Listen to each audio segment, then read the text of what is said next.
Hey everyone, Matt here. Today I'm really excited to start a new series of videos about casino craps. I've been thinking about doing this for a while. I know it's going to be a little bit of a departure for me, but I think it's really going to be fun.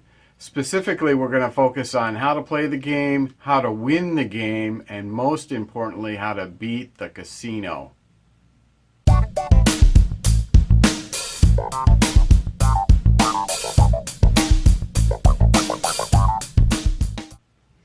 So if you've ever visited a casino and you heard very loud screams of joy, they're probably coming from one of two places. Either somebody hit a large jackpot on a slot machine, or there's a really hot craps table where a lot of players are winning money. This is what the typical craps layout looks like on a craps table. If you don't know anything about the game, it can look kind of intimidating and confusing. There's a lot of stuff on the layout. Let's just point out some of the basics here. This portion of the layout is actually mirrored on that side. So there's two identical sides with a center section in between. For this series of videos, we're really going to focus on this section of the layout because this is where all the good bets are. These center bets, they're really not so good because they carry a lot of house edge. We'll get into those details in a little bit. When you walk up to the craps table, you're going to walk up to this side. There'll be a dealer standing right in front of these box numbers right here. There'll be another dealer standing right over there in front of those box numbers. Sitting in between those two standing dealers is a person called the boxman. And then there's a third dealer that stands right here. He's called the stick man. He's got a long stick with a hook on it. And his responsibility is to move the dice around the table. So in order to play craps, you need to buy chips. So you do that by putting your money down on the table and you just say to one of the dealers, change only. The dealer will take the money, present it to the boxman, who will count it. The dealer will count out the chips based on the amount of money you've handed over, and the boxman will deposit the money down a slot in the craps table.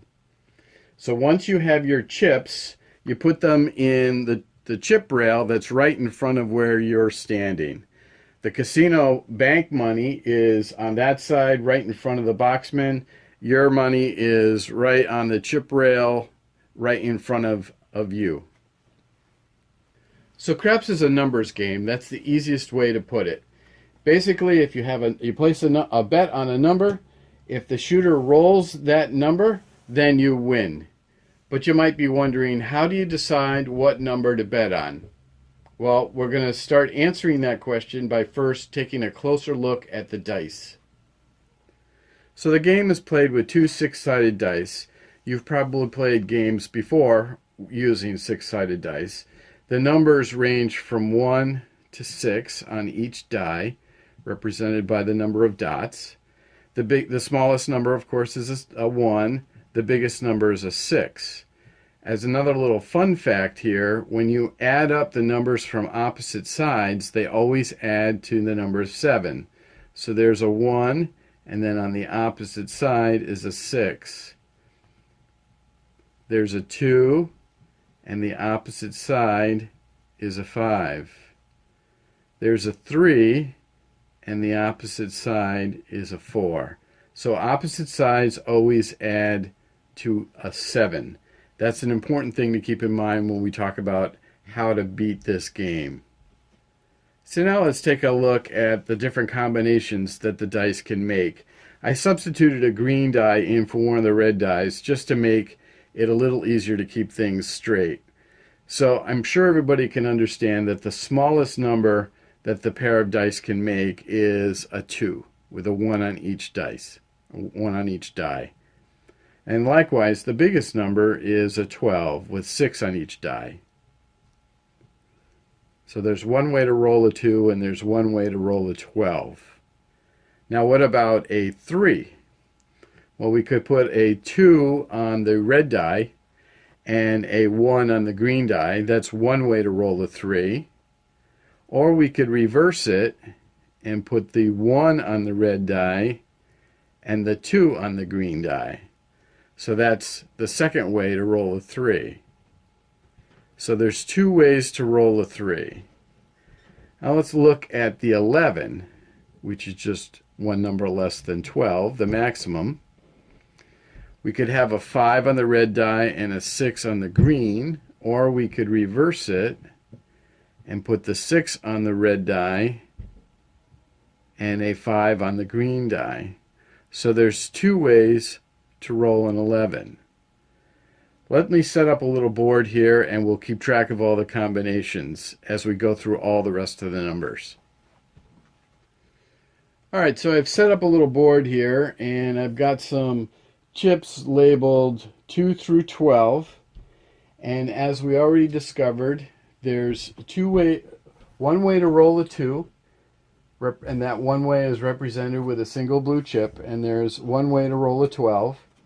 There's two ways to roll a 3, and there's two ways to roll an 11. Now let's look at the 4. The 4 can be rolled with a 1 and a 3 and a 1, and a pair of 2s, also called a hard 4. So that's 3 ways to roll a 4.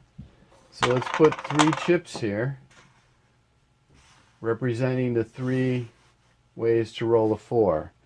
Now let's look at the 10. The 10 could be rolled with a 4 and a 6 and a 4, or a pair of 5s, also called a hard 10. So there's 3 ways to roll a 10. So the pattern should be looking pretty obvious to you by now.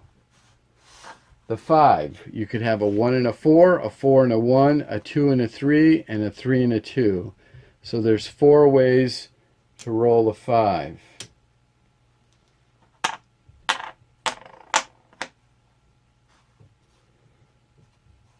How many ways to roll a 9? I think you should be able to guess, right? So you've got a 3 and a 6 and a 3, a 4 and a 5, and a 5 and a 4. So there's 4 ways to roll a 9. Okay, how about a 6? So a 6 can be rolled with a 1 and a 5 and a 1, a 2 and a 4 and a 2, or a pair of 3s, also called a hard 6. So that's 5 ways. 1, 2, 3, 4, 5.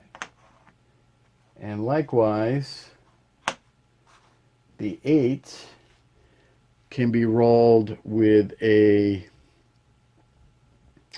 3 and a 5 and a 3, a pair of 4s, also called a hard 8, a 2 and a 6, and a 6 and a 2. 5 ways.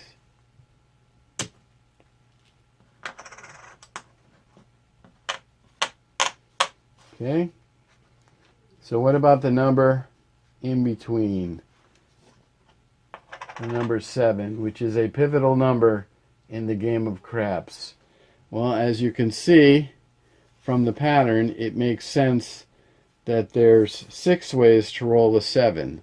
So let's see, there's a 1 and a 6 and a 1, a 2 and a 5 and a 2, a 4 and a 3, and a 3 and a 4. So there's 6 ways to roll a 7.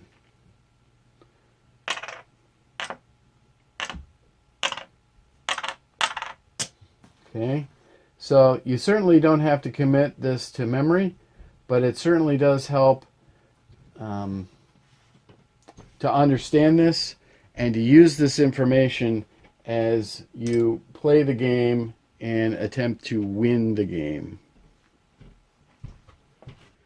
So altogether, there's 36 possible combinations of these two pair of dice. That happens to be 6 times 6. So here's our 36 combinations of these two dice. What I've done is I've counted out 5, 10, 15, 20, 25, 30, 35, 36 red chips. What I'm going to do now is a little experiment. I'm going to roll these dice 36 times, and we're going to keep track of the different combinations that come out. And we're going to see how close to this perfect or theoretical number distribution we actually get with this pair of dice.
Okay, so we can see that the actual distribution of the numbers actually rolled differs slightly from the theoretical perfect number distribution.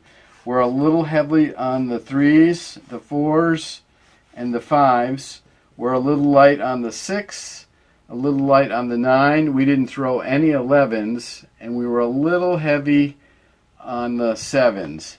So you can see it's close, but it's not perfect. That's something you definitely have to keep in mind as you play this game.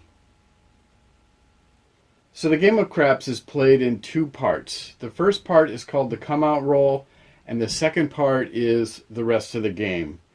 Now you can tell which part of the game you're on by looking at this puck.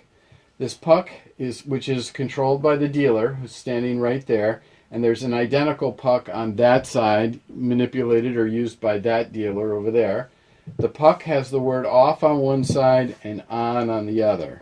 So when the puck is off, and it's normally kept in this general area of the layout, that indicates that we're on the come out roll.